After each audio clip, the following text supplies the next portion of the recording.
Shalom saudara-saudara terkasih dalam Yesus Kristus. Selamat siang. Kali ini saya akan membawakan sharing tentang perceraian.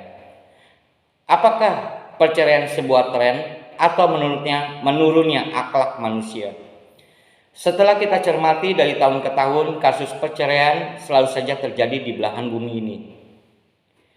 Mirisnya lagi, kasus perceraian lebih didominan masuk ke ranah perselingkuhan daripada karena masalah ekonomi ataupun kekerasan dalam rumah tangga.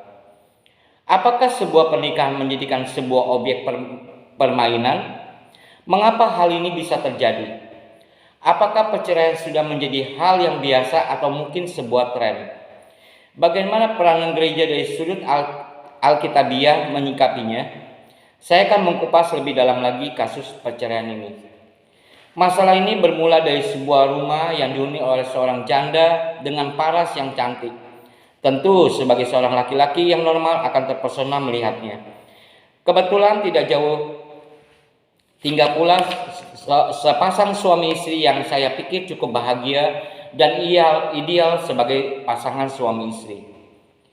Entah dari mana asalnya, si janda yang cantik dan si suami yang tinggal tak jauh darinya mulai main mata ketika sang istri bekerja. Hal ini terus berlanjut tanpa diketahui oleh sang istri. Lama-kelamaan, bangkai yang busuk akhirnya tercium juga dan sang istri menuntut perceraian. Dan harta gonogini pun dibagi bersama. Akhirnya mereka resmi bercerai dan rumah dijual. Si lelaki akhirnya tinggal di rumah si janda yang cantik. Apakah pernikahan mereka akan baik-baik saja jika tidak dilandasi di atas dasar firman Tuhan? Bagaimana cara pandang teolog untuk menyingkapi hal perceraian semacam itu?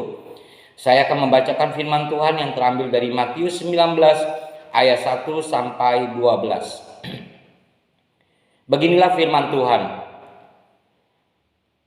tentang perceraian. Setelah Yesus selesai dengan pengajarannya itu, berangkatlah ia dari Galilea dan tiba di daerah Yudea yang di seberang sungai Yordan. Orang banyak berbondong-bondong mengikuti dia dan ia pun menyembuhkan mereka di sana. Maka datanglah orang-orang Farisi kepadanya untuk mencobai dia. Mereka bertanya, apakah diperbolehkan orang menceraikan istrinya dengan alasan apa saja? Jawab Yesus, tidakkah kamu baca bahwa ia menciptakan manusia sejak semula, menjadikan mereka laki-laki dan perempuan? Dan firman-Nya, sebab itu laki-laki akan meninggalkan ayah dan ibunya dan bersatu dengan istrinya, sehingga keduanya itu menjadi satu daging. Demikianlah mereka bukan lagi dua, melainkan satu. Karena itu, apa yang telah dipersatukan Allah tidak boleh diceraikan manusia. Kata mereka kepadanya, jika demikian, apakah sebabnya Musa memerintahkan untuk memberikan surat cerai jika orang menceraikan istrinya?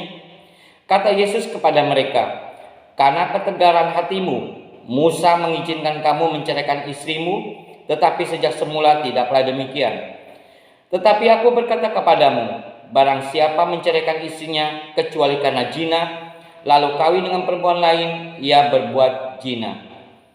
Murid-murid itu berkata kepadanya, jika demikian halnya, hubungan antara suami dan istri lebih baik jangan kawin. Akan tetapi ia berkata kepada mereka, tidak semua orang dapat mengerti perkataan itu, hanya mereka yang dikaruniai saja. Ada orang yang tidak dapat kawin karena ia memang lahir demikian dari rahim ibunya. Dan ada orang yang dijadikan demikian oleh orang lain. Dan ada orang yang membuat dirinya demikian karena kemauannya sendiri, oleh karena kerajaan surga. Siapa yang dapat mengerti, hendaklah ia mengerti. Di dalam firman Tuhan sudah dijelaskan bahwa mereka bukan lagi dua, melainkan satu. Inilah pernikahan yang sesungguhnya, pernikahan yang suci dan sakral, pernikahan yang didasarkan oleh perjanjian dengan Allah, pernikahan yang kudus. Saudara-saudara terkasih, mari kita menghargai arti sebuah pernikahan yang kudus dan sakral. Selesaikan setiap masalah di dalam pernikahan dengan saling memaafkan satu dengan yang lainnya, dengan mendekatkan diri pada Tuhan. Tentu jika hal ini diterapkan, takkan ada lagi sebuah kata perceraian. Landasi setiap pernikahan dengan nyanyi yang kudus di hadapan Tuhan. Amin.